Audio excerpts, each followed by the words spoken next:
Wanneer iemand denkt, leraar, hij breekt jou.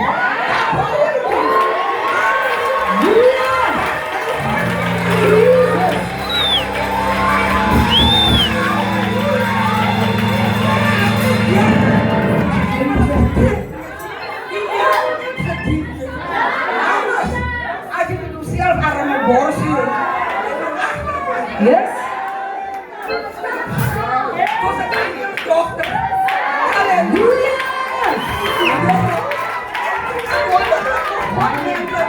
Die misschien als een lekker vrouw. Yes, die een wonderlijke God. Maar wanneer jullie mij afschrijft, wie nou als ik denk, toen ik je broers en zusters naar mijn broers hebben begraven, hij, die staat hier. Yes. Halleluja. Ik ga er aan doen. En ik ga even zijn rug op doen. Yes. Ik dien de Heere. Waar is dat? Ik dien de Heere. Wanneer het een beetje in elkaar is. Hij staat in de Halleluja. Hij staat in de Ik zeg altijd aan mijn kinders. Jullie moet niet veel doen. Halleluja. Ik denk. Ik ga het klopt rond. Gemeente is maar gemeente. Ik sta terug met een dankbare hart. Maar ik waar niet. Ik dien een God wat ik dien een God wat aanstaat.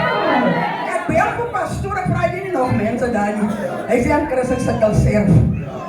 Ik zei voor het bemoedigen, moet zijn pastor. Op je lasten me niet. Halleluja. En heeft mijn God aangestapt hier. Ja, mijn God stapt aan. Halleluja. Zoals in die tijd van die werd elf. Van pastor Soliel. Toen stuurde die Heer van mij, die man. Die werd die keer, die keer. Die mensen wat ik al zeg, God, zegt zijn woord. Ik weet wat ze gedacht hebben en gaan niet willen. Die mensen gaan zeggen, die andere mensen, hé, dat is een vrouw bloeman, dat is een pastoor. Als je er een prediker zegt, gaan halen. Ik zeg, nee, ook het niet op, wapens op hier. Wat moet jullie mensen?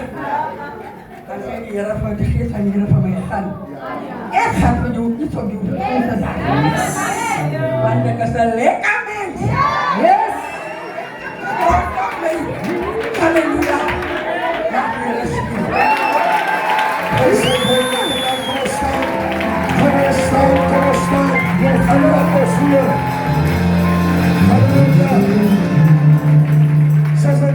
Pastor Christine de Moeder genomen. Drie iemand dat kan breek jou. Drie iemand dat kan breek jou. Die halleluja. En gaan we op als we dat komen zo. Alles zoekt van die naam.